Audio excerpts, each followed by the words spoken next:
जय श्री राम।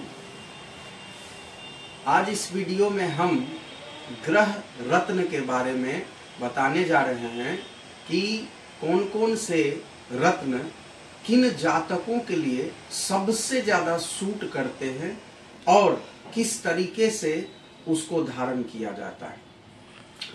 तो रामचंद्र जी के अयोध्या मंदिर में 22 जनवरी को 12:30 बजे एक अत्यंत शुभ मुहूर्त है। उस मुहूर्त में आप कुछ विशेष रत्नों को अगर प्राण प्रतिष्ठित करके और अभिमंत्रित करके विधिवत धारण करते हैं तो मेरा दावा है कि वो आपके जीवन पे एक अत्यंत सकारात्मक प्रभाव अवश्य डालेंगे। तो हम रत्नों को किन किन जातकों के लिए बहुत ही सुंदर परिणाम देने वाले रत्न हैं और उसको किस परिस्थिति में किस तरह से धारण करके आप जीवन में लाभ उठा सकते हैं वो हम इस वीडियो में बताने जा रहे हैं। ज्योतिष तत्वांग एक गीता प्रेस गोरखपुर, इसमें भी वर्णित है रत्नानी मनोज्ञानी ग्रह दोष हरानी च, अर्थात रत्न को धारण करने से सुंदरता बढ़ती है, लोग स्वस्थ रहते हैं और रत्न सारे अनिष्ट दोषों को हरण करने वाले होते हैं। तो हम प्रारंभ करते हैं, आपका समय नहीं लेंगे तो हम बारी बारी से प्रारंभ करते हैं। तो सबसे प्रथम रत्न, 9 ग्रहों में सबसे प्रथम रत्न की बात करते हैं, वो है माणिक। जानेंगे कि माणिक किन किन जातकों के लिए अत्यंत लाभकारी होते हैं और उसे किस तरीके से हम पहने। तो विशाल जी आइए, थोड़ा यहाँ पे आप फोकस करिए, दर्शकों को हम बता दें।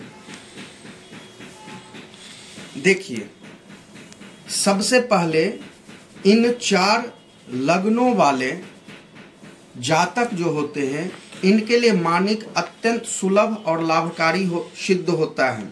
लग्न का अर्थ होता है कि प्रथम घर, ये जो घर है जिसको भाव बोलते हैं, प्रथम भाव, इसमें मेष राशि है तो प्रथम भाव को लग्न बोला जाता है। तो मेष लग्न वालों के लिए सूर्य पंचम भाव के स्वामी होते हैं। वृश्चिक लग्न वालों के लिए सूर्य 10वें भाव के स्वामी होते हैं। सिंह लग्न वालों के लिए सूर्य प्रथम यानी लग्नेश ही होते हैं, प्रथम भाव के स्वामी होते हैं। और धनु लग्न वाले जातकों के लिए सूर्य 9वें भाव अर्थात भाग्य भाव के स्वामी होते हैं। तो इन जातकों के लिए माणिक अत्यंत लाभ देते हैं काफी क्षेत्रों में। अब बात हम करते हैं कि माणिक को किस तरीके से आप धारण कर सकते हैं। आपका लग्न मेष हो, वृश्चिक हो, धनु हो या सिंह हो, इसमें अगर सूर्य कुंडली में अच्छे घरों में विराजमान हो, किसी पाप ग्रह से प्रभावित ना हो, तो उस जगह पे आप अंगूठी में माणिक को स्वर्ण में या तांबा में बनवा के अनामिका उंगली में पहने रविवार के दिन, विशेष लाभ होंगे।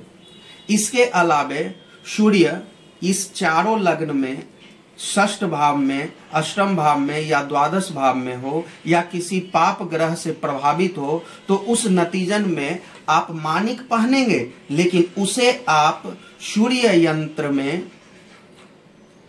यंत्र पहले बनवावे और उसी यंत्र में माणिक को जड़वा दें और तब आप उस माणिक को धारण करते हैं तो अत्यंत लाभ मिलेगा। यानी 2 तरीकों से आप माणिक धारण कर सकते हैं इन 4 लग्नों में, मेष लग्न, वृश्चिक लग्न, धनु लग्न, सिंह लग्न। अगर सूर्य कुंडली में अच्छे स्थिति में विराजमान हो, किसी पाप ग्रह से प्रभावित ना हो, तो उस नतीजे में आप रिंग में, उंगली में डायरेक्ट माणिक को उपयोग में ला सकते हैं। और पाप प्रभावित हो या 6ठ, 8वें भाव में, 12 भाव में विराजमान हो तो उस नतीजे में आप माणिक को सूर्य यंत्र में जड़वा के धारण कर सकते हैं। तो इसी प्रकार आप रविवार के दिन माणिक को धारण करने का एक विशेष मुहूर्त होता है। उस मुहूर्त में आप किसी ज्योतिष से परामर्श लेके धारण करें। लेकिन 22 जनवरी इसी दिन, इसी डेट में 12:30 बजे के करीब अयोध्या में राम मंदिर की प्राण प्रतिष्ठा किए जा रहे हैं। ये योग बहुत विशेष योग है। नक्षत्र मृगशिरा नक्षत्र है, मेष लग्न है और नवांश में देवगुरु बृहस्पति नवम भाव में विराजमान हैं। तो ये अति सुंदर योग हैं। इस दिन आप माणिक को, मूंगा को, मोती को और पोखराज को धारण कर सकते हैं, विशेष लाभ प्राप्त होंगे।